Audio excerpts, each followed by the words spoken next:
All right, ladies and gentlemen. So I am a little sick today. I got an ear infection, had an ear infection for the past few days, but I wanted to show you guys what I've been doing for the past few days and my discoveries and so forth and so on. So we're going to look at some healing ratios and some effects like from SOR and so forth and so on. I did a lot of math and playtesting and so forth, and then we're going to look into what else do I have going here? We got various talent trees for Argent Defender Paladins, two talent trees for potentially for Argent Defender Paladin, and then we've got two talent trees for Holy Shock Paladins. Now, this is assuming that you're not going into Arena. Arena is a completely different beast. But yeah, so I'm just going to get started. Found some kind of interesting stuff. So my conclusion recently in previous videos has been that you really need to have spell power gear. Particularly plus healing gear on your paladins. Let's see if I can find that real fast. It was just a video I just made. Stats and figures, blah, blah, blah, blah, blah. Spell power healing. There should be a list of things that are just literally wrong with your paladin. Or did I not save that? Ew. Ew. Ew, ew, ew, ew. TBC stats and figures. No, that's not it. Maybe it's in... Wow, video. Ugh, that'll take a while to find. Nope, not looking like it. Fuck meta PNG. Dear God. Alright, so I guess I don't have it. But basically, I made a list in the previous video where I started blathering away about TBC gearing priority. And I said the number one priority stat is MP5, and the number two priority stat is plus healing. I'm not even joking about that. This is if you want to be a paladin monster. This isn't like, oh, I want to be a paladin, that does like the endurance style, No, no. This is still, I want to be the paladin that has the highest win rate against just about any matchup or situation I can find myself in, and I want to kill the targets as quickly as possible. The other specs, like the more Deep Ret glass cannon specs, you can kill players faster with a Deep Ret glass cannon spec and build. The problem is you're only killing lesser players faster, if that makes any sense. So any player that knows enough about your weaknesses and has proper tactics against you is going to shit all over you as that paladin. So it's like, yeah, against 50% of the player base, you'll kill them quicker than this paladin, but against the other 50% of the player base, you might be up shit creek without a paddle. Or it might just actually take you just as long or longer to kill them. But in most cases, you're just going to lose. So it was like MP5 plus healing, and then we had, I think it was Catch It. That's a big deal. And then we had 4, which was Kill It. And then we had 5, which is your HP. And this was, I pointed out that this is different than Classic World of Warcraft, because Classic World of Warcraft, your number 1 stat is HP, and then your number 2 stat is Catch, and then your number 3 stat is Kill, and then your number 4 stat is how much mana do you have. It's not even, sometimes that's MP5, sometimes it's just your raw mana bar, depending upon what type of paladin you are. Like how much sustain you're going for over a period of time, or are you all in from the word go. And the main reason for this change, as I talked about in the previous video, was the meta in TBC is different. So the meta in Classic World of Warcraft is basically in 7.5 seconds of spell casting or just DPS, a character in Classic World of Warcraft can take away about 100% of your life. And in TBC, 7.5 seconds of spell casting, the target might lose, let me think, might lose 60% of their life at most.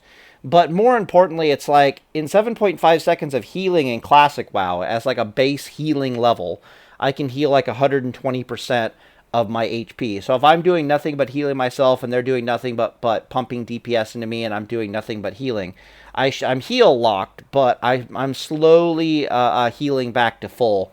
and the mana ratios are pretty comparative. So they're running out of mana, I'm running out of mana. Eventually they're going to run out of mana, and I'm going to run out of mana. The problem is I'm a full life paladin, and they're an spellcaster who needs mana in order to DPS. So their DPS falls off a cliff, and I'm perfectly fine, and then we start getting it on from there. The other builds have, of course, things like Reckoning, right? And things like Reckoning allow for very interesting all-ins. Not to mention, Deep Ret, I think, it's both a little worse and a little better from Classic World of Warcraft to TBC. Kind of hard to explain. 1 second, I'm going to blow my nose. Like I said, I'm sick. Oh, that was a pathetic blowing of the nose.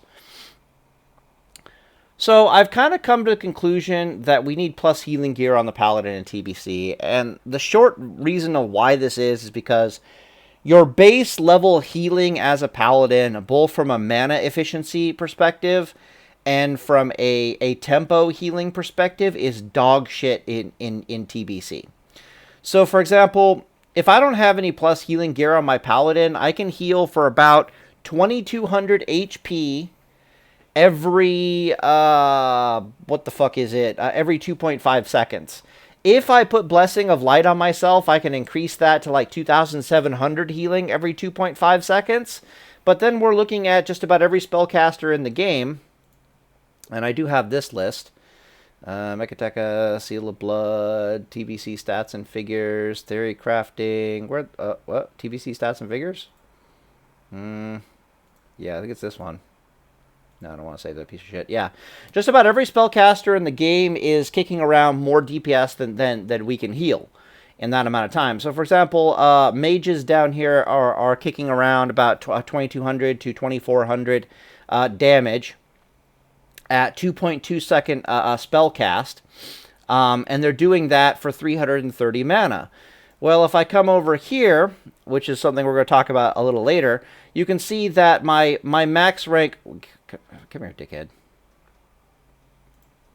You can see right here that my max rank Holy Light is 840. This is with spell power. This is with a 1700 spell power healing paladin. This was with a paladin that is... This paladin in particular is a Holy Reckoning paladin, so he's chilling in 4-piece Lamellar. That's the spell power and healing set, not the actual healing set. It's Ornamental is our healing set, and then Lamellar is our spell power set. And then I think it's like Scalded is our physical damage tier set. This thing has all plus healing gear except for the 4-piece Gladiator, which is just spell power. And you're chillaxing at about 1700 healing. If you switch that out with Ornamental, it goes up to about 800 healing. And then the spell power goes down to closer to like 600 or some shit like that. I can't really remember. But if you don't have any spell power, you're a paladin that's decided that you're, fuck spell power or pally time, you don't really know what you're talking about. Your max rank FOL is only going to heal you for, without Blessing of Light, about 2,200, and without Blessing of Light, or with Blessing of Light, about 2,700. Blessing of Light was pretty consistently adding about 500 healing here, just straight up. It didn't really give a shit. And then over here it was adding like 185, literally what it said on the tin for the spell. Okay. Which means that a mage is casting a Frostbolt for like, you know, what the fuck is it? Like 340 mana?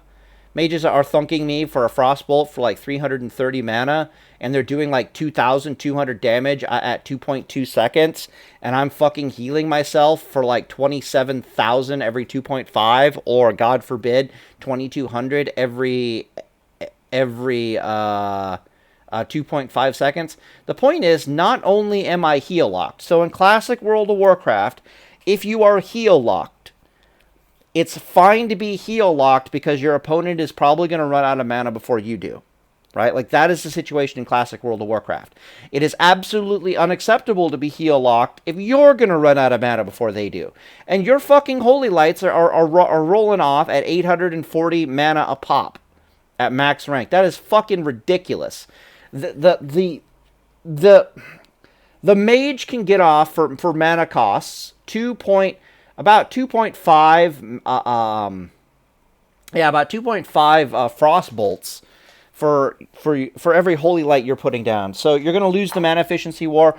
So the healing is not powerful enough. The healing is powerful enough that you're not going to die from the spell lock, right? You're not going to die from the damage. But what is going to happen is you're going to die because you cannot sustain it from a mana perspective, and then that's what's going to kill you. The other thing that typically kills you is that the enemy targets can do things like counterspell you, they can interrupt your heals, they can CC you, they can do things to fuck with your healing. Another good example of that is like against elemental shamans, right? So it's like, yeah, the elemental shaman will be pumping out X amount of damage every 7.5 seconds, and I can heal myself for X amount of damage every 7.5 seconds in Classic World of Warcraft, but I'm going to get bitch slapped with a Earth Shock, interrupting at least one of those 3 holy lights. So it's going to be their 7.5 second DPS versus my ability to heal 2 holy lights every 7.5 seconds, right?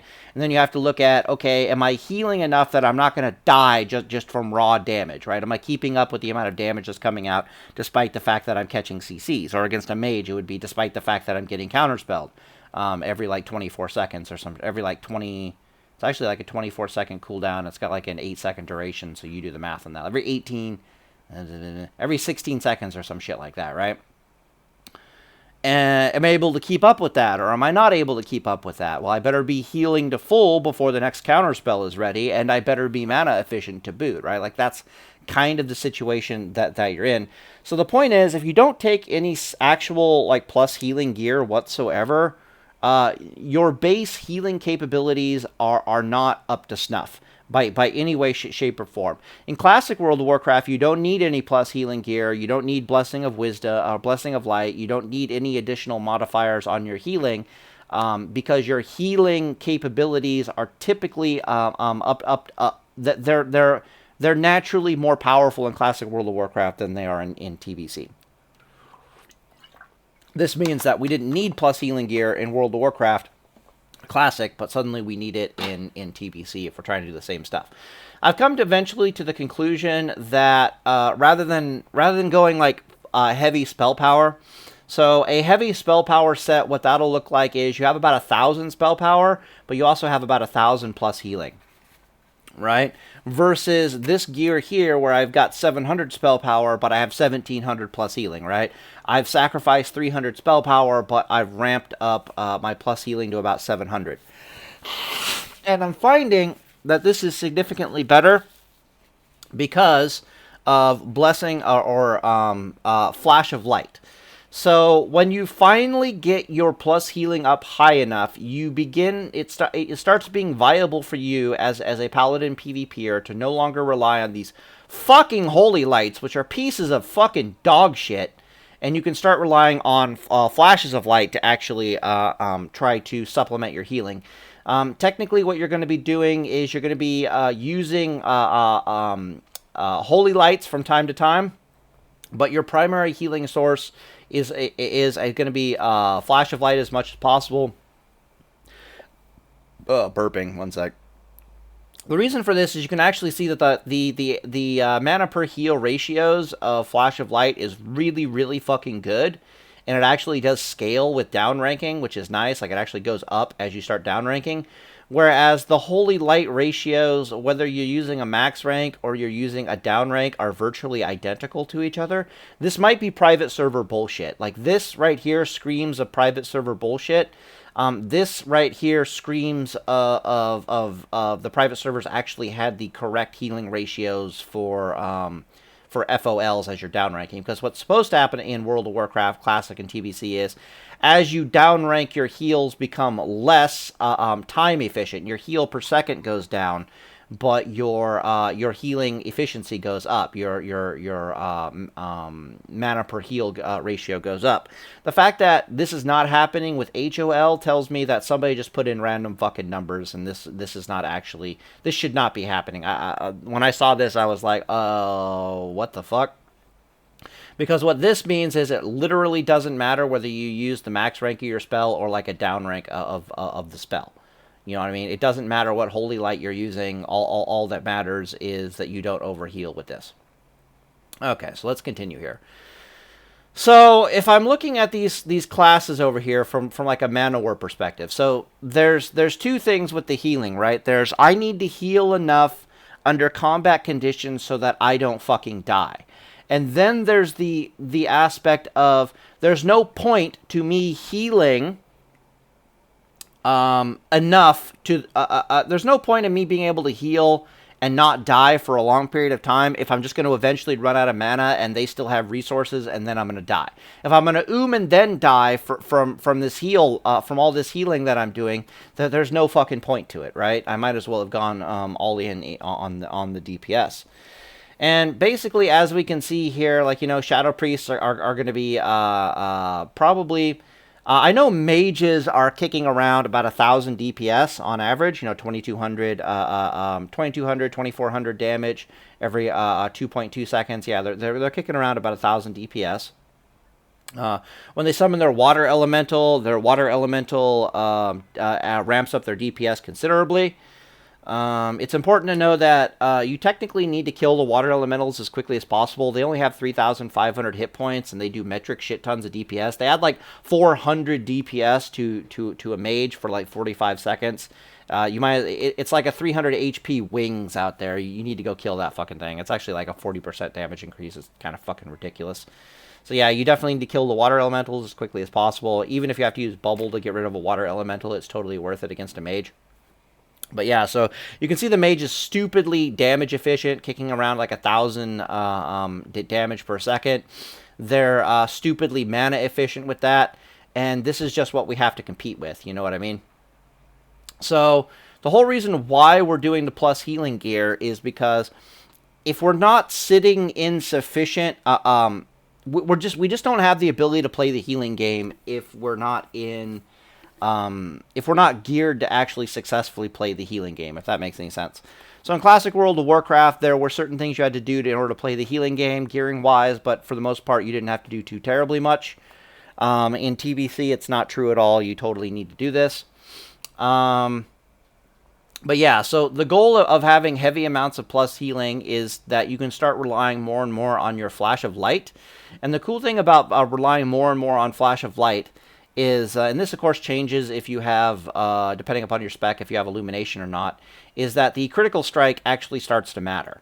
For example, it's nice that Holy Light has a 25% critical strike chance, but it's actually kind of dog shit, because you can't rely on that, right?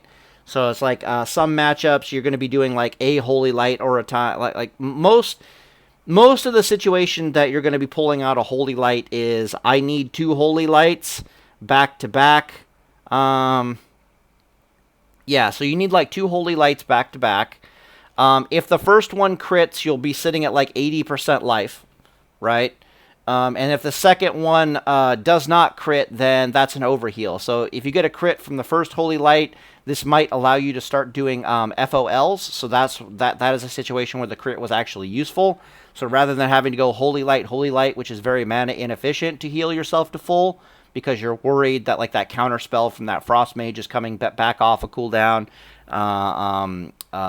CC dampening has fallen off, so you're under threat of being feared and dotted up and bursted, right? Your opponent has the burst option is coming back online, so you need to stop doing FOLs and you need to start doing HOLs to get your mana up as high as possible.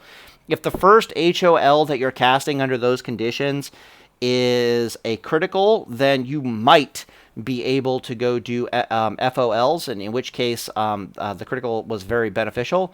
But if it's not a critical, or it's not the first one that crits, it's actually the second one that crits. The second one that's critting is going to overheal you, and it's just completely wasted, right? Let's say you're at 20% life. Let's say each heal you're doing is healing you for 40% of your life. That would be this number right here. You got like 10,000, 11,000 hit points. This is going to be about 40% of your life. So you're like, okay, I'm 20% life. I need 2 HOLs. More accurately, you'll be sitting at something like 30% of your life or 40% of your life, and you'll be like, okay, I need 2 HOLs. Because I'm going to take damage over the 5 seconds it's going to take me to get out these 2 HOLs. So I just need to out heal my opponent to get as much health in as possible for this counterspell, or that these fears come back online. And sometimes that'll take you 3 HOLs. But you really don't want to be HOLing because it's mana inefficient. If they crit, it can be nice because you can start using FOLs.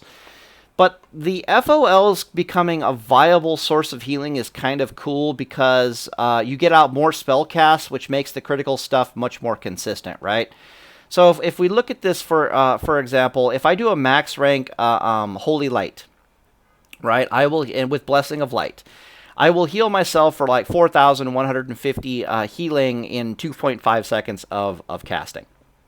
But I'm doing that at a grotesquely inefficient 5 mana per heal. However, if I did 2 FOLs instead, I would be healing close to 3,000 hit points. So I'm healing significantly less hit points than if I did a max rank Blessing of Light. So from a heal per second perspective, it's much less efficient. But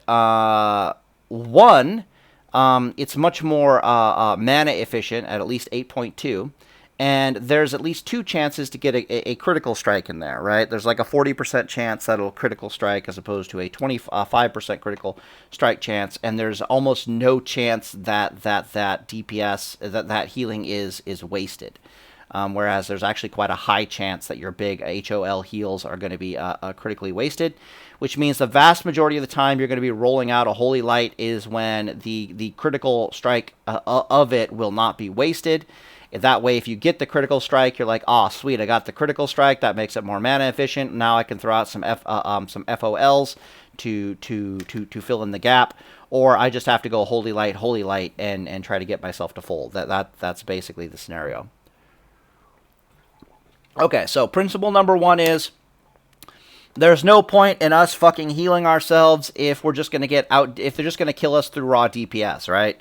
If I'm healing myself for 800 healing per second and I'm getting DPS'd for 1,000 DPS per second, there's no point in me healing. I'm just going to die. This line of play is dog shit. Unless my target is going to run out of mana before they kill me, or run out of, like, whatever they're using to buff themselves for that 1,000 DPS, I'm just going to die. So, for example, against a Frost Mage who's kicking around 1,000 DPS, this is not a 1,000 HPS heal. Let's find a calculator. Let's see. We're doing about 1,475. I can actually increase this by about 10% because there's like a 20% spell power ratio. I think that's how that works. So we'll say I'm healing for about 1,600 healing on average, because again, I actually the critical strike chance is going to be consistent enough with all the rolls of the dice that I can suddenly take it into a factor in my healing. Can't really do that too well with the Holy Light. Divide that by like 1.45. You actually have some haste. You just naturally get haste in this gear. It just happens. And you can see that my FOLs, my flashes of light, are maintaining a healing per second ratio of about 1,100. Which means that if a mage does not have a water elemental pet, and he's relying entirely upon his 1,000 DPS, his 1,000 DPS will not pump out enough DPS to overcome my flashes of light. Which means that as long as counterspell is not in play, I can flash of light, flash of light, flash of light, flash of light, flash of light for the entire 16 seconds that counterspell is on cooldown. And he will, unless he gets stupidly lucky, and I get kind of unlucky, he will never kill me. Kind of a scenario, right? We're going to be perfectly fine here with this HPS versus that. And then on top of that, we are also successfully we're stupidly mana efficient. We're rocking this at 8.2 MPH. This doesn't factor in illumination, so if you have illumination, then this is going to be even more grotesque, right? And this is all achieved by having enough spell power to actually. You can see that we need this spell power. We need that much spell power in order to accomplish this state of affairs. Now, as we're going to want to mix in some flashes of light. I mean, some Holy Lights, because Like, after something like, let me think. So there's 16 seconds between counter spells against a mage. When the mage's counterspell is like right before the mage's counterspell is about to come off of cooldown, the last heal you need to be putting into yourself as a paladin is probably gonna have to be a max rank holy light, or maybe even 2 max rank holy lights, just to get your HP up to full so that you can survive that counterspell, if that makes any sense. But this, yeah, hopefully I'm making sense here. Moral of the story is, from a mana efficiency perspective, you can't really live off of holy lights alone. With a metric shit ton of plus healing, you can kind of start to live off of holy lights alone. But things start becoming really, really good when you can start living off of a combination of holy lights and flash of lights just from a raw mana efficiency perspective. And you only achieve this scenario in TBC if you're wearing lots and lots of plus healing gear. So anyways, feel free to think about it, and yada, yada, yada. There's also a weapon that increases your healing amount by, like, an average of, like, 200 when you're below 50%. I don't imagine you may or may not have this weapon. If you do have this weapon, and then things are going to go truly insane. At that point, you might not even need to it'll literally be against, like, a frost mage that you're living off of. Once you come... Yeah, you're living off of FOLs. Like, you don't even need to do anything else at that point. So let's go back here. So that's like 1600 plus 200. I imagine that's how the math goes. I don't know how the critical strike works. So at that point, you're like 800 divided by 1.45, because that's your flash of light. Yeah, you can just flash of light your way. You'll heal to full over the course of those 16 seconds before they have counterspell. Again, you're just going to be mana efficient like an absolute disgusting motherfucker, and there's not going to be anything they can really do to contest you. If they have their water elemental summon up, that's going to be a big problem. But it's actually pretty easy to kill. You can start Holy Shocking Hit or just run over there. It's perfectly fine to use Bubble to get rid of a water elemental. But I'm going to make a guide of how to deal with Frost Mages pretty soon. Okay, so the other thing to talk about is, alright, so Pally time, I get that the healing is good, right? I get why we're doing the healing stuff. Talk to me about all this shit over here. And more importantly, talk to me about whatever the fuck is going on specifically over here. So what happened was Classic Beta came out, I think. And since Classic Beta came out, the private server that I am on has been rapidly adjusting their spell power ratios and their frequencies and their ratios and so forth and so on to be more in line with what we're seeing in Classic TBC. And one of the things that changed was, a lot of things that changed was with SOR. Things that changed with SOR is that SOR, after 5 stacks of application now, if you apply another a proc of SOV on the attack, it actually just does damage, and it does quite a bit of damage, believe it or not. And so I had to go and I had to retest Seal of Vengeance a lot. Also, what ended up happening was, since I started looking into seal twisting with the two-handed weapon, right, and seal twisting a two-handed weapon started becoming theoretically a thing for both the Holy Shock Paladins and the Argent Defender Paladins, I had to go look at SOR with a two-handed weapon, and I discovered, just like Classic World of Warcraft, that SORs with a two-handed weapon have a higher base spell power ratio than the one-handers. So we end up in this weird situation where the two-handers actually do significantly more DPS. One sec here. The two-handers actually do significantly more DPS because even though you're losing spell power because you're not using a one-handed spell power based weapon, the two-handed weapon or the slower one-handed weapons do a lot more physical, raw physical DPS. So for example, the spell power one-handed weapon has like 250 spell power, but it only does like 41 DPS. And then if you switch over to like the two-hander, for example, they do like 130 DPS. And then the fast swinging the one-handers that don't have spell power, they do about like 90 to they do about 90 DPS. So you're increasing your DPS by a metric shit ton just by putting on the weapon, period. But in theory, you were losing DPS and plus healing because of the reduction in the spell power, right? But the thing that really makes it go off the rails is right here. So to start off with, the base DPS of the base DPS. God damn it. The base DPS of SOR varies whether or not you're using a one-hander or a two-hander. So you're actually picking up a lot more DPS just from the base, just by not having a spell, just by the base amount of damage, just by using a two-hander. Kind of a bit of a thing. On top of that, your spell power ratio goes up rather significantly. This is not actually something to scoff at. This is like something like a 30% increase in your spell power ratio. At least as far as the melee damage is concerned. The judgment damage doesn't really change at all, just by going from a one-hander to a two-hander.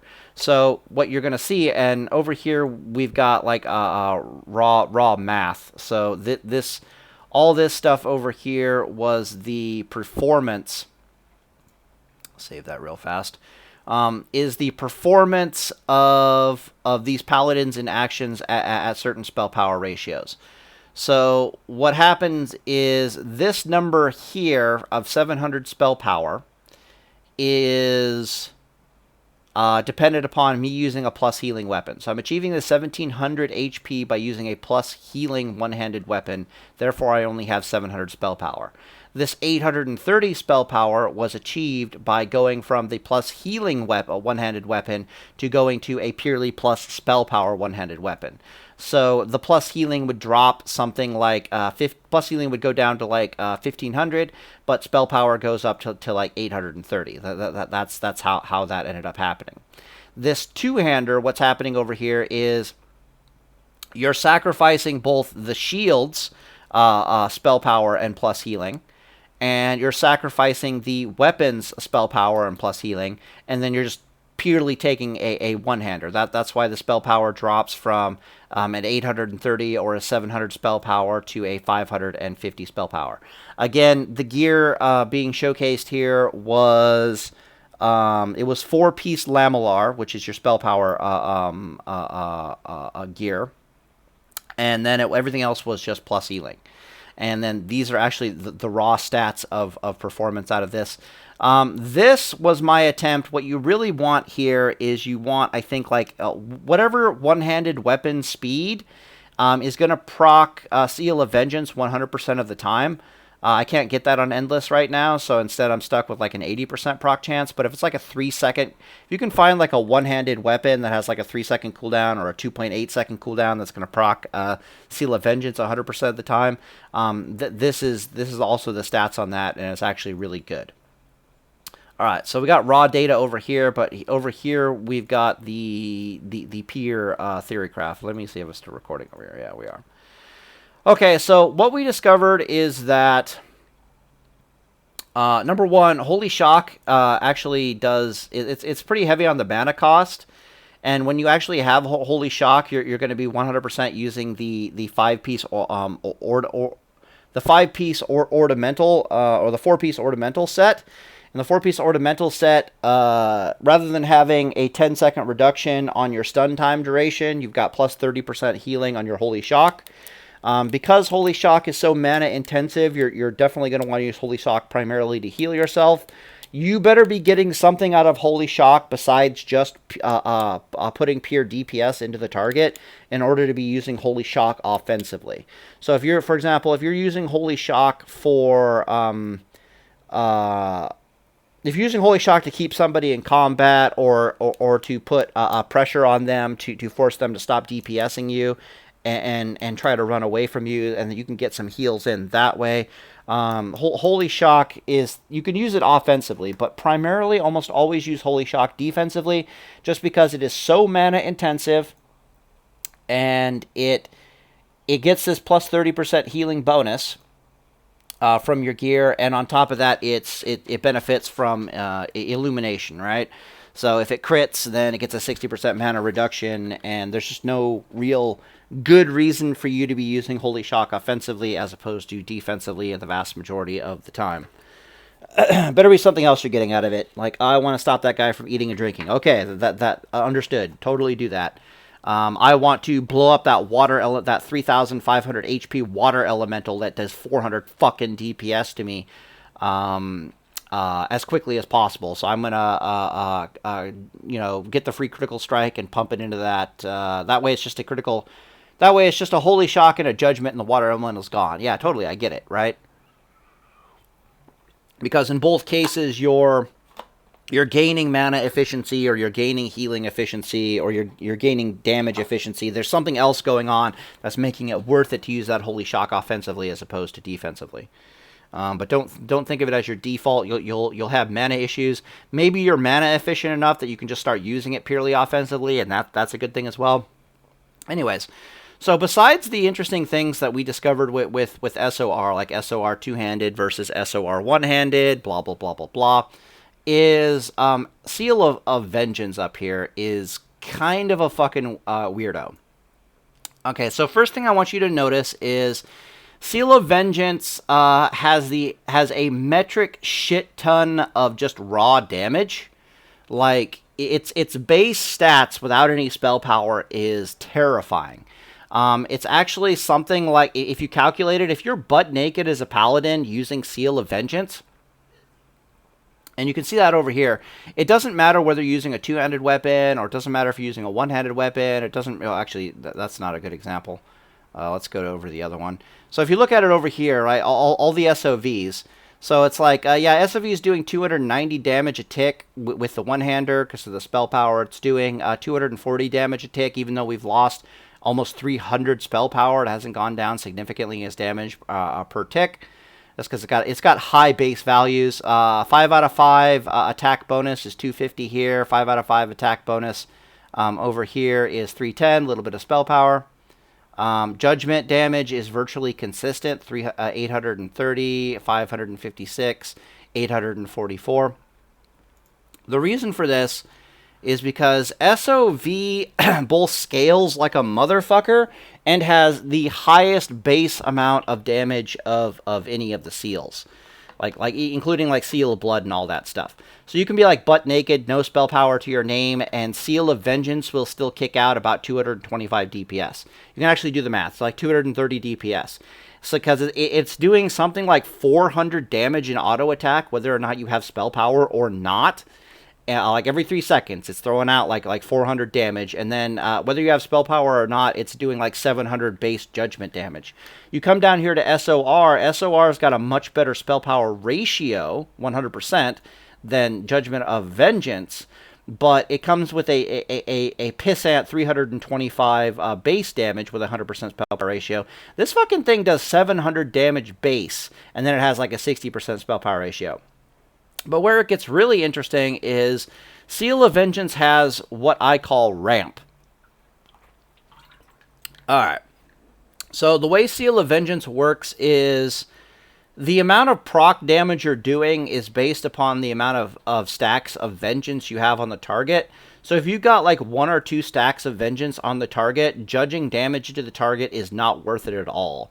You won't do 700 base damage. You won't achieve this 60. You'll have a 60% spell power ratio. You won't even have a 60% spell power ratio.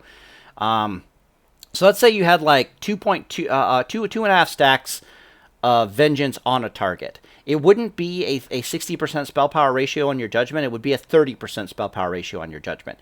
It wouldn't be a 700 base damage. It would be a 350 base damage. So the terror of Seal of Vengeance does not become a thing until it achieves 5 out of 5 stacks. Until it achieves 5 out of 5 stacks, it only has like a 6.6% spell power ratio.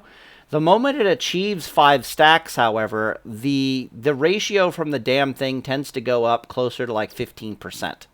Like, it has the highest spell power ratio. What is this? This is like 15.66%. This is a greater spell power, and this is whether or not it's one-hander or two-hander. It doesn't give a fuck. Okay? Higher spell power ratio than even SOR at 5 out of 5 stacks. The reason why this is because Every auto attack afterwards is doing something like a 9% spell power ratio of just damage into the target. So it's doing like a base amount of damage. That's this number right here.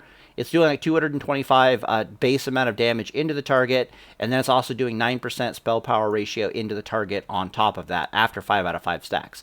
On top of that, it's having the effect of refreshing the dot every time, and the dot is still rolling every tick at 6.66% spell power ratio, which means that once it's 5 out of 5 stacks, the entire thing is getting about a 15.5% spell power ratio. That's more spell power than SOR. The judgments are rolling off, and they're doing either as much damage or more damage than SOR at that point, depending upon your spell power ratio. And the seal, as a general rule, is just really, really good, even if you have low stats. Right? But the caveat to this is it takes you about 15 seconds of melee attack time to stack up 5 dots on the target. So there are going to be PvP encounters where you just cannot keep Vengeance 5 stacks on the target. And if you cannot keep Vengeance 5 stacks on the target, then you're better off going with SOR, hands down, right? Hands down, because otherwise your judgment damage will always be dog shit. You're never going to get this 9% here. You're always going to be working on this crap over here. Yes, it still has really good base stats, but those base stats they're really good. Everything great about SOR happens when it's 5 out of 5. Okay? Vengeance is dog shit if it's not 5 out of 5, so you definitely need to use SOR. So, for example, if you're dueling a rogue, you don't want to use Vengeance against a rogue. You want to use SOR against a rogue. But if you've been dueling a rogue for a long period of time and the rogue is all out of options, right? Like he doesn't have PvP trinket anymore. He doesn't have sprints anymore. He doesn't have preparations anymore. He doesn't have the ability to remove spells off of him anymore. If the rogue is in that situation where you've worn him down from ability usage-wise, then Seal of Vengeance starts becoming 100% viable. Where Seal of Vengeance is really good is if you're using a Seal Twist. And the Seal Twist combo is technically going to be, you're running around in Seal of Vengeance, you're bitch slapping things with Seal of Vengeance. It's perfectly fine to use as a normal bitch slapper. But you twist from Seal of Vengeance into Seal of Righteousness during the auto attack. Then you judge Seal of Righteousness into the target, and you either go, then you go back into Seal of Vengeance again. This would be an example of what you want to do against a rogue. Yes, it's hard to keep Seal of Vengeance down on a rogue. Maybe you don't do that at all. Maybe you just stick with Seal of Righteousness for mana efficiency the entire time. You don't even Seal Twist. But there's no reason not to Seal Twist under a lot of circumstances. What the hell am I trying to say? I'm trying to say that Seal Twisting really, really, really helps in getting you to 5 stacks of Seal of Vengeance on the target. And you can successfully use Seal of Vengeance against a lot of targets while Seal Twisting without any real loss ratios. If it gets up to 5v5, then you kind of go Super Saiyan with your Seal Twisting. I'm convinced at this point that we're not going to be trying to Seal Twist every auto attack as a Paladin. We're going to be trying to Seal Twist every other or every third auto attack as a Paladin.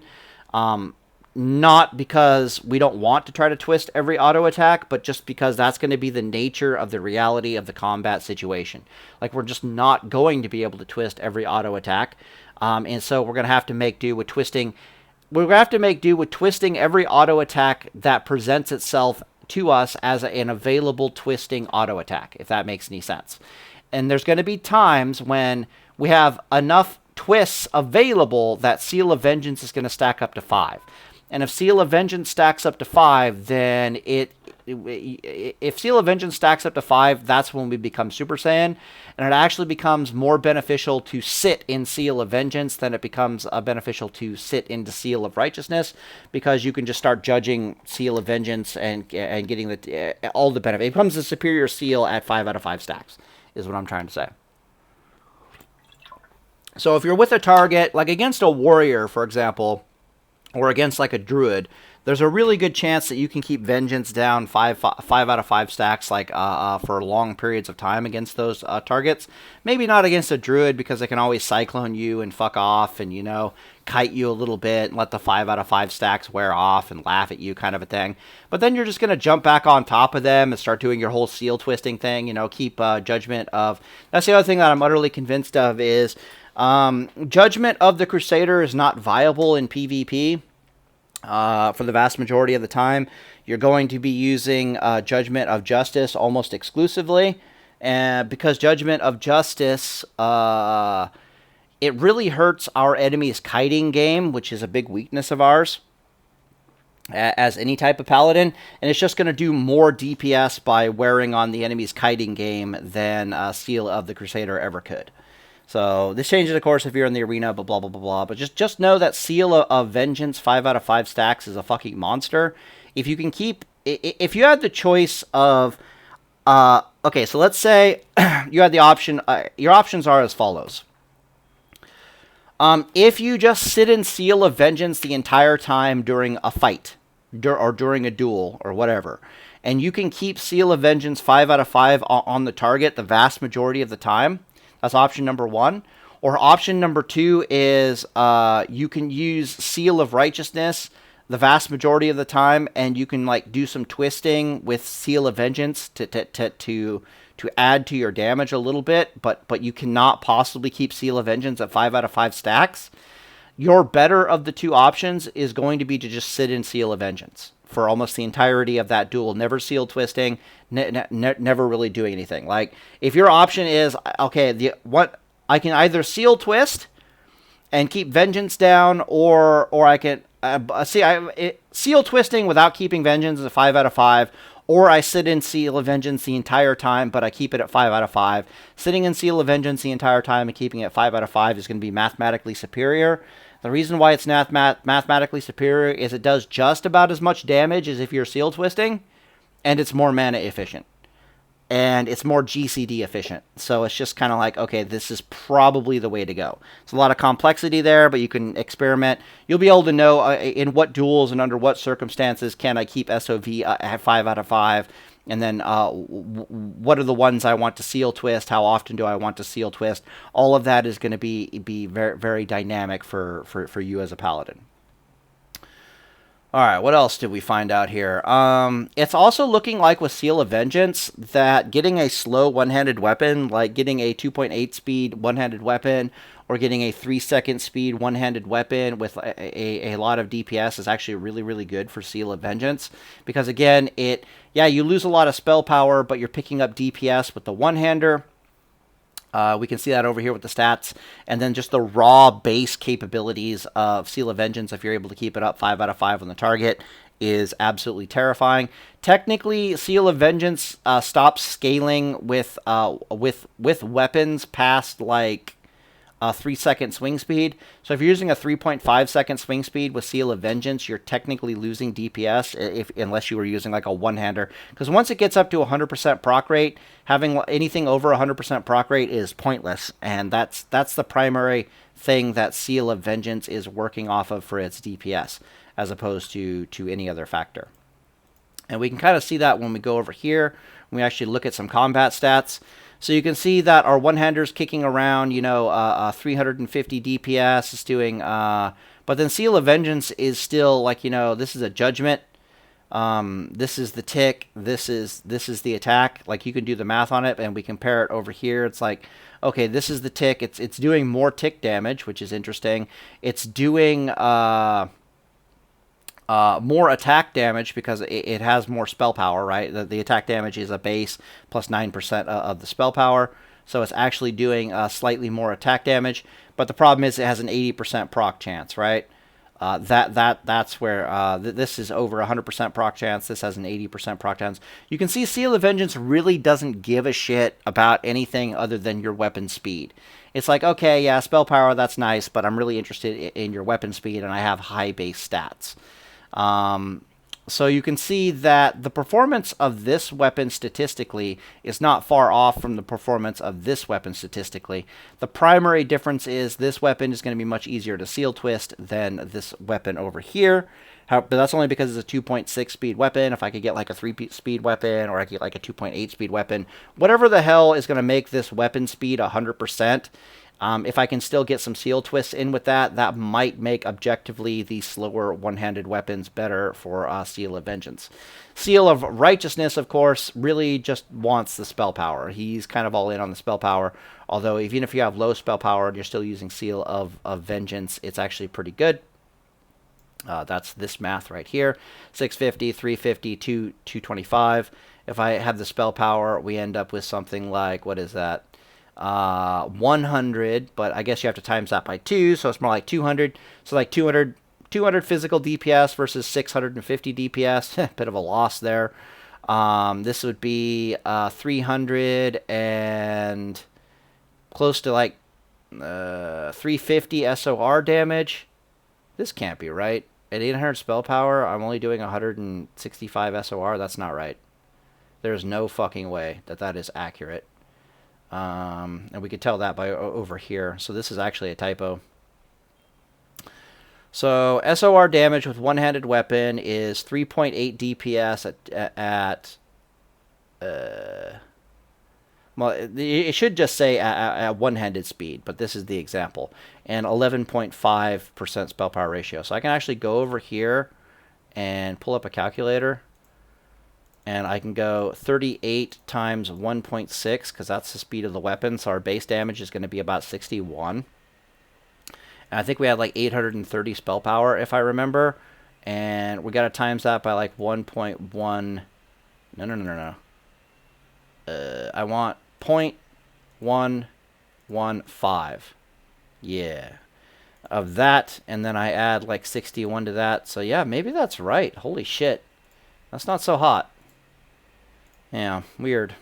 Yeah. Okay. Doesn't seem right. I remember. Well, I guess that's with 1,000 spell power and with 1,300 spell power in total that I was getting those other numbers.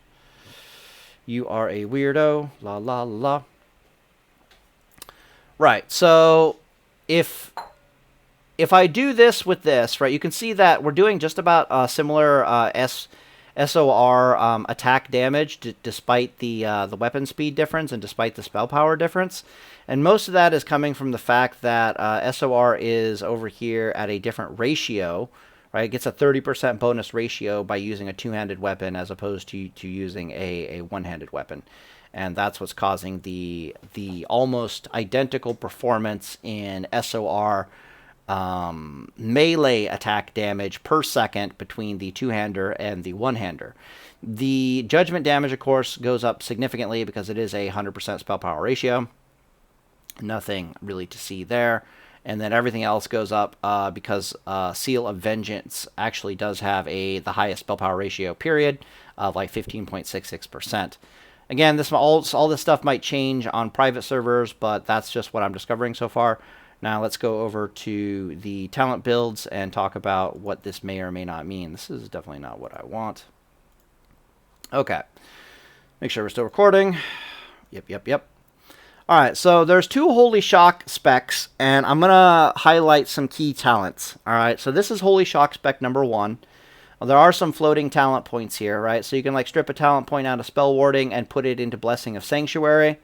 This is actually not a bad trade. It makes you much more viable for AoE farming out in the world.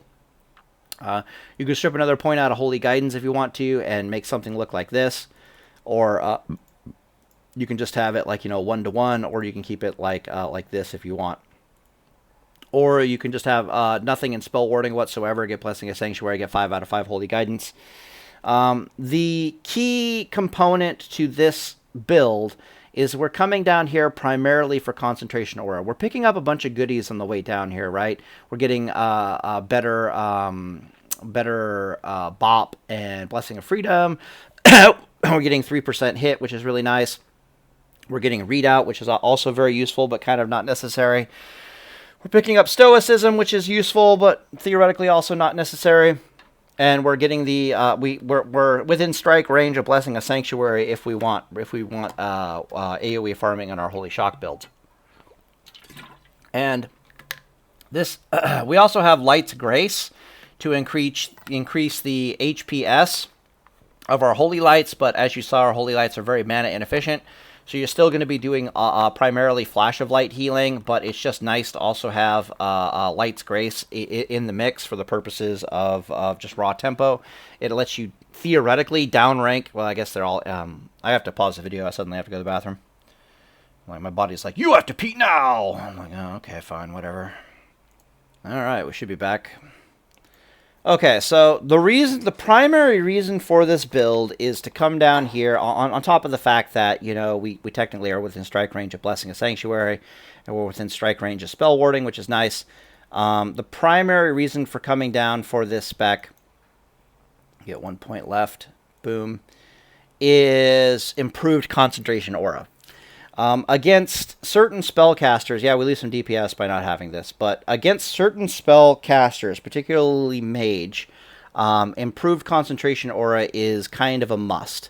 And the reason for this is because mages can silence you for like 8 seconds, and they can get out however many spells they can cast inside of 8 seconds, hard cast inside of 8 seconds, plus 1... and then plus an additional, what the fuck is it? Instant cast. So the moral of the story with Holy Shock Paladins is Holy Shock Paladins have really good matchups against just about every class, except they get absolutely demolished by mages.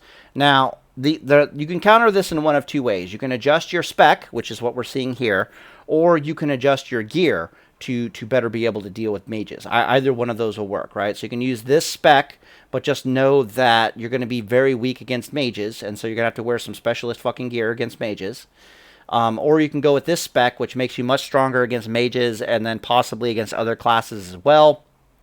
But it has an issue of you being significantly less mana efficient. Because you don't have Sanctified Judgment. In theory, you're also doing less damage, but that's not less... You're more easily kiteable, blah, blah, blah, blah, blah. But really, it's more about the fact that you're no longer the mana-efficient monster that you should be. This is countered by the fact that in the gear that I'm showcasing on Holy Reckoning... This is an Argent Defender Paladin, by the way. The gear that I'm showcasing here, our primary stat was still MP5. And then our secondary stat was plus healing, right? So we're still having a metric shit ton of MP5. I think this, without any boosts or buffs, like this class is like 125 MP5, and then this 150 is achieved by like a battle elixir or some shit like that. But you can get really high up there with the MP5. So this is also not wearing the ornamental set. So if we're wearing the ornamental set, I think this number goes up to like 1800, and this number goes down a bit, or this number goes up to like 1900, and this number goes down to like 600. But you can achieve mana efficiency, is what I'm saying. Despite the fact that this build is technically mana inefficient, because we're in a heavy spell power healing suit, and because we're using our Holy Shock primarily to heal ourselves, and we're using FOLs. The spell power is allowing us to use FOLs, which are more mana efficient, which means that we can use a different skill tree all of a sudden. We shouldn't have mana issues in this build as long as we're playing properly, right? We're using Holy Shocks to heal ourselves primarily. We're using flashes of light to heal ourselves predominantly. Only if we're being forced to are we going for Holy Lights. If we do go for Holy Lights, the next we can downrank the shit out of it and make it more efficient. Hopefully that's a thing in Classic World of Warcraft. The Holy Lights are a little faster, right? They have better tempo. So you can see that this bonus lasts every 15 seconds. So as long as you're getting out another Holy Light every 15 seconds, like you're doing a lot of flash healing, then a Holy Light, then a lot of flash healing, then a Holy Light kind of a thing, you can make 100% use of this. If you desperately need this, it's here for you. Otherwise, you could strip out these points and put them wherever the hell else you want to. All right, so I'm going to calculate a mage's DPS for you really fast. Alright, so a mage on average will bitch slap you with their frost bolts for something like 2300. It's like somewhere between 2200 and 2400, but they kind of have to get lucky. So it's fine to say that they're doing 2200, but just know that RNGesus can spike for them and it'll be higher than this, right? let's say a mage is doing 2200 damage per frostbolt, right? And what they can do to you within this 8-second window is they can cast something like 4 of them, right? They're going to cast 4 of those in like 2.2 seconds. Yeah, I know. 2.2 times 4, right? So, yeah, they're going to get out that, no problem. Before you can get a heal in, yeah, you're going to get hit with 4 frostbolts. But the way it works, of course, is you get hit with a frostbolt, you're trying to go for a heal, then you get counterspelled, then they have 8 seconds of pumping spells into you. After the counterspell wears off, then they can... what is it? Then you have to try to go for a heal, and your heal is like 1.5 seconds away or some shit like that. Which means that, yeah, they're going to get off 4 of these, even though it's 8.8 seconds. So they're going to get off 4 frostbolts plus 1 more frostbolt, because that's the frostbolt that was in flight to you before they counterspelled you, right? Like, and then they're going to be able to get off at least 1 instant cast spell. So you're looking at like 5 frostbolts and then 1 instant cast spell. And I've practiced this, by the way. This isn't me just doing pure theory craft out my ass. Then they're going to be bitch slapping you either with a fire blast for a bit of damage, or they're going to be hitting you. Fire blast might be their best and most consistent bet. Sometimes it's an ice shard or whatever the fuck their instant cast a frost spell that turn off that damn light. You keep turning it on. I keep turning it off. What are you doing? Shut the fuck up. Are you okay? What's wrong? Sneezing. Fuck up. Why are you all dressed up? Because I'm going to interview. Oh, really? Okay, good luck. One sec. I gotta give my wife a kiss. She's apparently pissed off at me now. That's fucking funny. Don't yell at me. I'm trying not to yell at you, but this light keeps going on and off and on. I'm like, what the fuck? Shut the fuck up, you. Eh. My wife is getting dressed up to go out to do some things. And we have like a light above my head that's like really powerful that I can't stand, right? I have blue eyes. Fuck off. So Chinese have their lights like really powerful because they're all brown-eyed, but you know my blue eyes are more sensitive, so it's just like whoa. So I prefer the light off, but she like forgot that this light keeps turning it on or some shit like that, so she keeps messing around with the lights. And it keeps going on and off. So I've been doing this video, and I'll get up and I'll turn off the big light, and I'll sit back down, and then it pops on again. I'm like, fucking hell. And I turn it off, and I'm at my wit's end here. So she knows I hate that too, which is kind of funny. La la la la la, big light, fuck you, huh? All right, what the hell was I doing? Right, we were looking at the burst. Yeah. So their most consistent burst is going to be something like, we'll just say. 1400 damage. Yeah, I guess in that case it's either it crits or it doesn't crit, because there's only 1 of them. It's not really a ratio. So we'll say it doesn't crit for the sake of argument. Alright. Maybe I'll do both. Alright, so maybe like 2200 frost damage times 5. Oh look, we're already dead. Let's see if they oh, look, we're already dead. Let's see if that fire blast makes us less dead. Oh, look, we're even more dead. So, if you're being silenced by a mage for 8 fucking seconds and they're allowed to pump DPS into you, there's borderline no surviving it. Now, you can wear specialist gear to survive it. You can use PvP trinkets to survive it. You can do things to survive it. The problem is, can you do it again and again and again? And oh, can you do it 2 times in a row? Okay, cool. Can you do it 3 times in a row? Okay, cool. Can you do it 4 times in a row? Okay, cool. And eventually the answer is going to be, nah, I can't handle this anymore, and you're just going to fucking explode, right? Mind you, the mages only have enough mana to really do this trick maybe like 3 or 4 times. So if you can survive 3 or 4 times, but then the situation is going to be they're just going to sheep you and then run the fuck away, right? They're going to sheep you. They're going to run the fuck away. If they're in a duel, they're going to run away and start eating and drinking, getting their mana back up. You're going to eat and drink because there's no point in chasing them. If you chase them, you're going to die. it's just a bad time. It's a really bad time dueling them without improved concentration aura. You need very specific specialist gear to duel a frost mage without improved concentration aura. And you need that gear does not exist on endless, so I can't even like play test it, right? I'm talking like you need things like frost resist gear, and you need things like thick obsidian breastplate. I'm not even joking. Thick obsidian breastplate is still going to be a thing in TBC. If it is how it works in classic World of Warcraft with the same proc chances, it'll still be a thing in TBC, just because the numbers in TBC haven't gone up very significantly. Right, like a Frostbolt in TBC hitting for 2,200 damage. What do they normally hit for in Classic World of Warcraft? 2,200 damage, right? So an Obsidian Breastplate in Classic World of Warcraft is going to be probably just as effective, if not more effective, as an Obsidian Breastplate in TBC. Even more effective, theoretically, because you have a bigger HP pool in order to which to roll those dice for the RNG chance. So you can do the math on it. Obsidian Breastplate might be the way to go.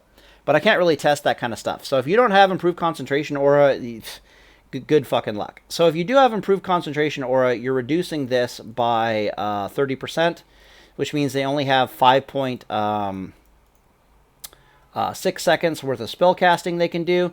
They can get off 2.5 frost bolts in that amount of time, which means you're going to get a flash of light in before they can do that. So they can get off 2.5 frost bolts plus 1, right? There's that front-loaded one. And then they get, like, at least 1 spell cast. So they get off, like, 2.5 frost bolts. Let's assume you can't get a heal in, and for some reason they can get off 2.5 frost bolts. We'll times this by 2,200.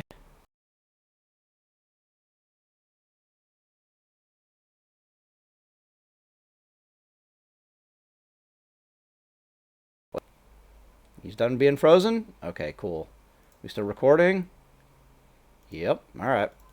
So, what was that? 3.5, 3.5 frost bolts times 22 hundo equals, and then we add like another 1,200 from like a blast on top of that. You're alive! Hallelujah, you're alive. 11,000 hit points, 10,000 hit points, but you're an Argent Defender Paladin. You survived that just fine. So the only thing that's really going to give you a problem at that point against like a Frost Mage's Burst is, and of course you can Holy Shock yourself immediately coming out of the, god damn it, of the silence. There we go. Fucking hell. And your heal, you're going to heal yourself for about 2,200 instantly, right? So you're going to be alive with, what was that, 6,700. So if you were full life at the beginning, like 11,000 hit points, and I minus 67 hundo, you're chilling, right? You as long as you have improved concentration aura as a Holy Shock Paladin, you're going to survive that mage pretty easily. The only time you're not going to survive that mage pretty easily is if they have a water elemental out, because the water elemental is adding 400 damage. They literally about 400 DPS, give or take, to the situation. About 40% DPS increase. But it's very easy for you to, like, you see the water elemental, you Holy Shock it, you put a judgment into it, it's dead, it's gone. And a mage at most can use like two water elementals per duel before they go the one that they summon, and then they can use a ice, not ice block, cold snap, which refreshes all their frost-based cooldowns to get out another 3,500 HP water elemental that's a 40% increase in their DPS for 45 seconds on a 3-minute cooldown, and you just pop it, right? So the way I see it is it's like, if they start with water elemental, you can use your HP or how do I put this? You can use your PvP trinkets to kill the first water elemental, right? Or you can use your trinkets to kill the first water elemental. Like, survive whatever the fuck the mage is doing. If he counterspells you and you try to heal right after that, whatever, you just use your trinkets. Use your bubble to kill the second water elemental, and for the next 3 minutes, the mage statistically cannot kill you. They would have to get stupidly lucky in order to blow you up under these conditions. keep in mind, we did this at like a 3.5 seconds, so we gave them the benefit of the doubt that we're actually going to get slammed by this Frostbolt. What's actually going to happen is the mage is going to be halfway through completing their third Frostbolt while you're silenced. And that's when you're going to be able to take an action. And your action can either be to Flash of Light yourself, which might be the way to go, or it'll be to instantly Holy Shock yourself for like a 2200 heal, and then Flash of Light yourself, right? So you're not going to be as far down as you think. You're actually going to be at minus 2200. That's the first Frostbolt, and then you're going to be at minus 4400 from the next Frostbolt. And this is going to be the situation that you're in. So I think you're going to be at 11k minus 66 hundo. You're going to still have like 4,400 HP remaining, but that next Frostbolt is coming down the pipe. It's going to be a Frostbolt, possibly instant cast spell that's about to bitch slap you, but then you get to Holy Shock heal yourself for like 2200. Maybe you use your critical strike here, but you definitely should use your critical strike on the fucking water elemental, to be perfectly honest with you. So you're going to shoot up instantly to 6,600 HP, but then you're going to get bitch slapped by a 2200 Frostbolt plus possibly a fire spell, and that'll knock you back down. What? No, it's not going to work. What was that? 6,600 HP, and I'm minusing 2,200. Then yeah, I gotta go minus again. 1,200. Right, 32. You're at 3,200 HP. If that Frostbolt managed to crit, it might minus another 2,200 HP from you. Right. So you're down, but technically this 2,200 damage per Frostbolt is factoring in critical strike. So the fact that we're factoring in critical strike on top of critical strike is just bad RNG, but unlucky for you. But you're still alive even if bad RNG just came your way, kind of scenario. So in my theory, it's like, okay, if I use the PvP trinkets to kill the first water elemental, and I use the bubble to kill the second water elemental, I can't fucking die. But all this is predicated upon, do I or do I not have improved concentration aura? And on top of this, we didn't factor in the fact that this build also has got some ridiculous... This build potentially has like a 10% spell damage reduction. So these Frostbolts are not hitting you for 22 hundo. They're hitting you for less than 2,000, right? So may or may not have that going for you. Maybe this will be your build. You put 3 points in here. You put 1 point in there. You know what I mean? I got some AoE farm. I can handle mages, no problem. So again, the issue of Holy Shock, the Holy Shock spec I'm seeing is that Holy Shock has really good matchups against just about every class there is in the game except for Mage. Mages in Classic World in TBC are the new elemental shamans, if that makes any sense. And if you're suffering 8 seconds of their silence, you're gonna have issues. So this build can deal with mages pretty easily because it comes down here and it picks up concentration aura. You're going to have to be a little bit more mana conscious with this build because you just can't, use your mana willy-nilly. However, if you're using your Holy Shock primarily to heal yourself, and you're in your plus healing gear, so suddenly your FOLs are a viable source of healing, both from an HPS perspective and from a MPH perspective.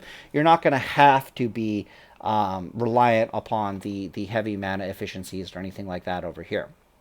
All right, so this build over here is still a terrifying build. This is probably your best arena build. Maybe some things change with some points over here. There are some floater points around.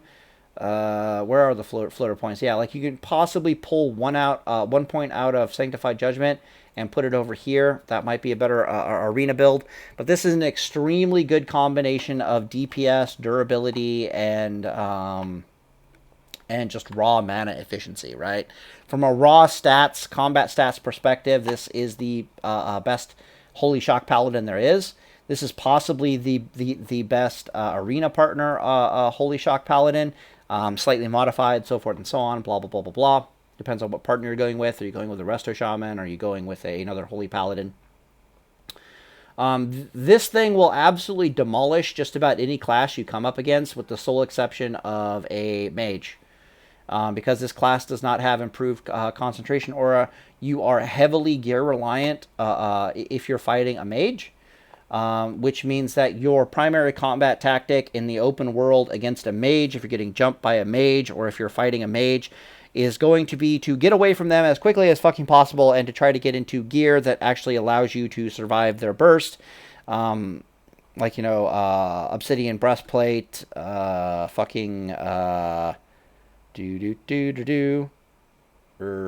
resist gear, like whatever the potions that work really well with this build are the magic resist potion. Not so much with this because you can use the frost resistance aura. Magic resist potions are really good. They're definitely really good with this build over here. Magic resist potions are awesome because they allow you to use concentration aura and still keep your spell power up quite high. They cost like a purple lotus, classic World of Warcraft thing. Very, very, very, very, very, very, very cheap.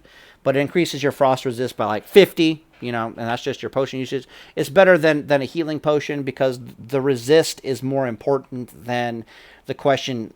If you're using healing potions, the mage is, yeah, you'll survive another counter spell. But then the mage is over there like, okay, you can survive 2 counter spells. Can you survive 3 counter spells? Okay, can you survive 3 counter spells? Can you survive 4 counter spells? And you're just like, oh my god. But the resist potion is much more effective at that.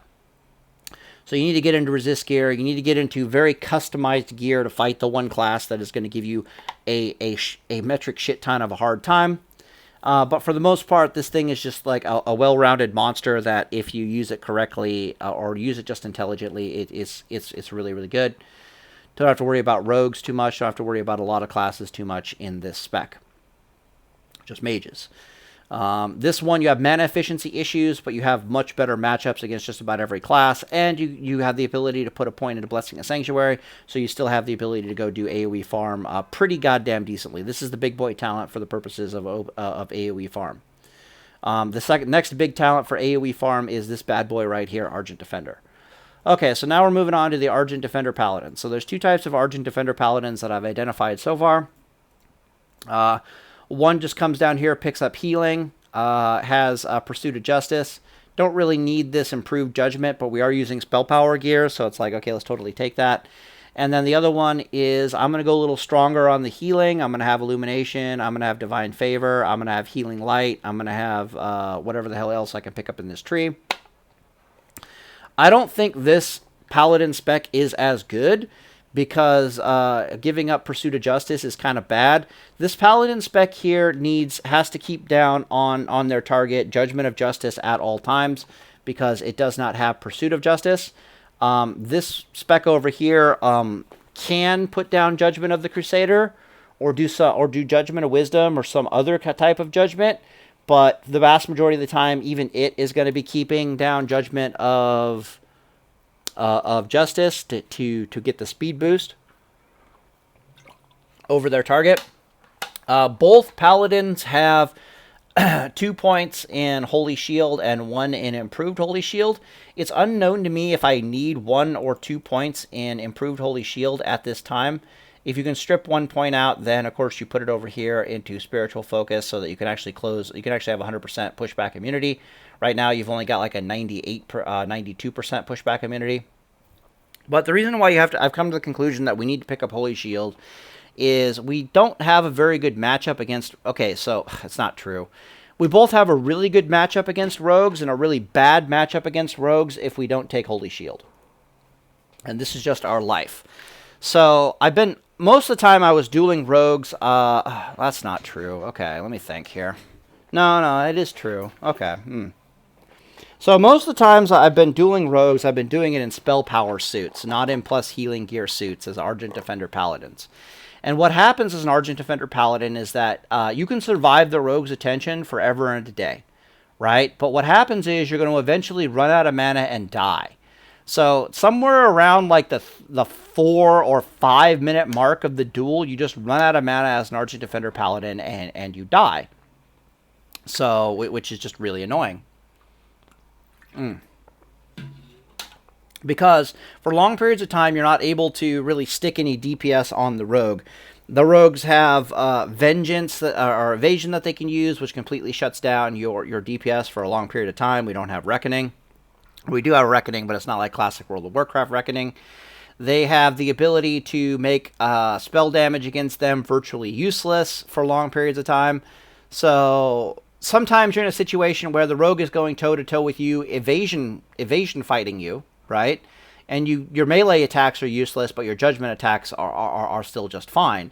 And then you have other times where because their Cloak of Shadows or whatever the fuck it is gives them like an 80% resist chance against spell damage or some shit like that. It's kind of ridiculous. Then you have other times where they're evasion fighting you, but they're not using evasion. They're just... So your melee attacks are 100% effective, but all your spell damage is kind of kaput, because it's just getting resist. So your judgments are worthless. Your holy shields are possibly worthless. Your redoubt, blessing of sanctuary damage is useless. A lot of your spell damage is useless, but your melee attacks are still going through just fine. I don't know if reflect damage is subject to that like massive resist chance. It probably isn't, believe it or not. So what ends up happening is if the rogue will do one of two things. They'll either use Cloak of Shadows and Evasion simultaneously, giving them like a 20-second window or some shit where you can't get any damage on them pretty much whatsoever unless it's like Consecration damage or Reflect damage, right? You can't do anything. No melee attacks are hitting them, no judgment damage getting through, nothing's getting through. Just Holy Shield damage and Consecration damage. And what they're trying to do is they're trying to heal lock you. They're trying to do more damage to you than you're doing to them to force you to have to stop and need to heal so they can just do free damage to you while you're doing healing. And this is what eventually causes you to run out of mana and die. Okay? And they can do this twice. So they can do 2 of these fucking evasion things, making them immune to physical attacks. And they can do 2 of these fucking, we're going to make you immune to magic damage that can be resisted. Type abilities. And both of them, all of those last like 20 seconds. So what's scary is when they alternate them, not when they use them at the same time, because they've got something like, a minute and 20 seconds of saying fuck you to about half of your damage.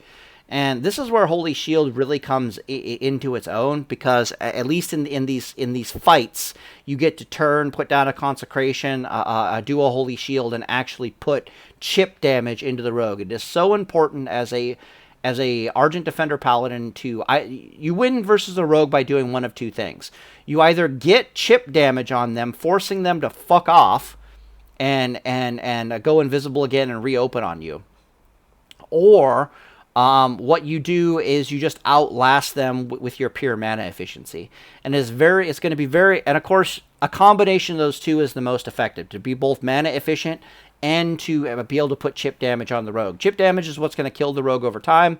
The mana efficiency is going to be what makes it the rogue unable to win that fight, if that makes any sense. So by putting some points in Holy Shield, we actually have chip damage that can actually stick to the rogue. If we don't have Holy Shield in play, we don't really have very good chip damage against a rogue. This is why Holy Shock Paladins win, even though they don't have Arch Defender, they don't have all the things, they don't have Redoubt. This is why this Holy Paladin over here actually demolishes rogues. It isn't because of the tankiness or the mana efficiency or the healing efficiency that really causes it to demolish rogues. It's the chip damage. It's the fact that the moment this Paladin has any opportunity to do anything, the rogue loses like 30% of their life. Just blam, 30% of the rogue's life is gone. Right? And that's if they Holy Shock them and they put judgment damage on them. So whether the rogue stays in combat and goes toe-to-toe, boom, he takes 30% life damage. If he sticks around for another 8 seconds, boom, 45% of his life is gone because we've hit him with 2 judgments now. If he decides to run after the opener, if a rogue opens on you as an Argent Defender Paladin and then runs away, there's nothing you can do about it. You just heal the full and wait for them to come back in. Because you can't really punish them very well. They're going to get out of judgment range, and then you got nothing, right? Whereas at least the Holy Shock Paladin, what they can do is they can bitch slap the rogue with a Holy Shock, where's this guy? Yeah, you can bitch slap the rogue with a Holy Shock as he's running away, then this ends up keeping him in combat for quite a long period of time. And then you can, Pursuit of Justice will just slowly start catching up on this rogue. And there's a good chance you can also hit them with Judgment, which kind of forces them to use their Cloak of Shadows or whatever, their anti spell cast, like evasion, their spell evasion ability, in order to break contact with you. So it's either they suffer this metric shit ton of chip damage to break contact with you to go back into stealth, or they have to use they have to start using evasion abilities that they would rather use in actual melee combat with you. So very interesting, but the chip damage is what really, the chip damage and the healing capability of this spec is what really makes rogues' lives absolutely untenable. They really struggle to deal with this paladin. They actually can't. The Argent Defender Paladins they can't kill, but they'll What fixes this is you need to be able to put chip damage on the rogue, so that you don't have to heal yourself as much, and therefore you do not run out of mana. Wearing plus healing gear is also the big boy thing to do, because you can stun the rogue and theoretically get off 2 holy lights, but you're only able to get off a single holy light per stun on a rogue, because there's always mind-numbing poison on you. So your option is to go for a holy light every stun opportunity, or to go for 2 flashes of light every stun opportunity. Like those are your 2 primary options. If you're going for 2, if you can get away with 2 holy lights, flashes of light, you become stupidly mana efficient, and you're probably just going to win off mana efficiency alone. But just having Holy Shield around here makes the situation virtually untenable for a rogue. And it's also extremely useful, if not, I wouldn't say necessary against a warrior, but it really shits on warriors as well. So, take it. Not really anything else to put our points in. Unclear to me if we want 1 point in Holy Shield, or at a point over here, or if we want it like this. So right now I'm just taking it like this. I have to go playtest this build. This is probably the better of the 2 Holy Paladin, or the Holy Argent Defender Paladin builds over this one. But you might end up just liking this one. This one's going to take a little bit of work because it doesn't have Pursuit of Justice. You're going to have a little bit more issues catching people, or getting your time on target in. There's just a lot of good tactical stuff that you can use with Pursuit of Justice, and having improved Judgment is not a bad thing at all. These 2 in combination are really good, because again, if that rogue is trying to break contact with you, right? If that target's trying to break contact with you, if you can do something to keep them in combat, like you can do like a skeleton pet summon, or you can hit them with like a trinket or a grenade or something like that, something to keep them in combat for a little bit. The next thing you know, you're going to start catching up to them with the Pursuit of Justice. This is, of course, assuming that your Judgment of Justice has fallen off, right? Otherwise, you're just going to start catching up with them like a motherfucker. You're just going to be able to keep them in combat for basically an eternity, like judging them. So we end up in these weird situations. Like when I'm fighting a warrior, for example, I might be running after him, and I'm just judging into him. And I don't actually want to close into melee range with the warrior. I'm just literally dogging him, and I'm just pumping judgments into him. And if he starts running at me, I'll start running away, because I'm just here to pump judgments into him. I'm the guy who actually spitting out range damage, and you can kind of see that right here. Yeah, so if I'm doing that, I probably got a one-hander. Maybe I got my two-hander on, I don't know. But I'm bitch slapping him with judgments for 480 damage or 650 damage, or something like that. So I might as well just wear on him a bit with my ranged advantage. Alright, well, I think that's it for this video. I'm getting close to making guides, but just know that it's looking like plus healing gear is the way to go for the Holy Shock Paladins and for the Argent Defender Paladins, just because it starts solving so many problems so quickly, right? Suddenly your healing is actually viable, and then it's like, oh shit, actually I can start doing it makes efficient healing viable, right? So your healing's viable, your efficient healing is viable,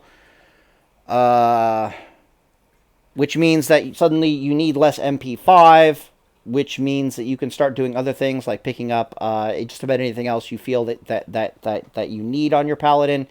Your DPS is not bad at all compared to like a glass cannon Deep Ret Paladin. So glass cannon Deep Ret Paladin might be running around at like 700 DPS, mostly physical. You might be running around at like between 600 to 700 DPS, mostly spell power, which is almost always superior. It means you guys are doing just about equal DPS. It's just that one can play the sustain game, one can play the endurance game, one can actually heal itself. One can go an AoE farm, the other one can't, the other one can't, the other one can't, the other one can't. So it is what it is. Other things of interest here. Big boy talents. Yeah, so notice I didn't talk about fighting mages in this spec. Well, we already showed that your mana efficient fighting mages, your effective hit points against a mage are a little. First off, you have improved concentration aura, right? So if a mage is struggling to kill a fucking Holy Shock Paladin, they're gonna have a bitch of a time killing an Argent Defender Paladin, right? So you just kind of wear it's technically the matchup is a draw. But there's two types of draws. This is something I'm going to talk about when I actually make the dueling guide videos. But in TBC, there's going to be a lot of drawing. Because at any point in time, somebody can CC you and they can fuck off and drop combat, get on their flying mount and fly away. But there's technically two types of draws. There's a draw where you're holding the field of battle, and then there's a draw where you've been pushed off the field of battle, right? A draw where you're holding the field of battle is usually almost always a win. Because it means that you as the Paladin have accomplished whatever the fuck it is you were trying to do. It's like, okay, am I trying to contest a farming spot? Like, I want to farm this spot, and someone's trying to push me off of it, Well, if they had to fuck off, but I'm still here, this is my farming spot. Get fucked. If I'm trying to, like, run into Blackwing Lair or Blackrock Mountain or something in Phase 2 Classic World of Warcraft, and, I run into, like two rogues or some shit that are trying to kill me, and they don't manage to kill me, and I make it all the way to Blackrock Depths, or wherever the hell it is that I'm trying to go. Technically, I did not hold the field of battle. I was the one running away like a bitch, but I still accomplished the goal. The same concept if you're running a flag, right? It's like, okay, yeah, I'm running away, but I'm still accomplishing the goal over here. The goal was to run away, and so we're accomplishing it. So this is not a draw defeat. This is a draw victory. If you're guarding a flag and you force the enemy to fuck off, with you not killing them not killing you, it's still a draw victory. So this is going to be a common thing in TBC, just because anybody can CC you and then start running away and be like, okay, mount, bye. So, kind of sucks. It is what it is. Yeah, so the Argent Defender Paladin can't really kill the mage, because even an mage can be like sheep, run away, drop combat, mount, fly, gone, right? But at the same time, the mage can't really kill the Argent Defender Paladins. Because, again, you've got all these goodies here, right? Like, you got a 10% spell damage reduction. You've got more stamina than a Holy Shock Paladin. You've got improved concentration aura. You've got Argent Defender when that actually activates. Holy shit. It's just really hard for them. So it's like the Holy Shock Paladin has...